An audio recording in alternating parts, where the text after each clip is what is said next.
जय हिंद।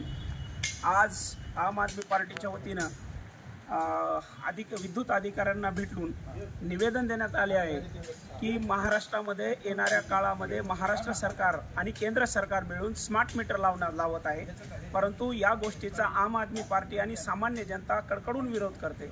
कारण हेच मीटर उत्तर प्रदेशमध्ये असताना 10,000 रुपये याची किंमत असताना देखील त्या उत्तर प्रदेश सरकारनं या मीटरला नकार दिलेला आहे, परंतु हेच मीटर महाराष्ट्र सरकारमध्ये 12,000 रुपये किंमत ठरवून ते मीटर या महाराष्ट्रामध्ये लादण्याचं काम या महाराष्ट्र जनतेवरती केलं जात आहे।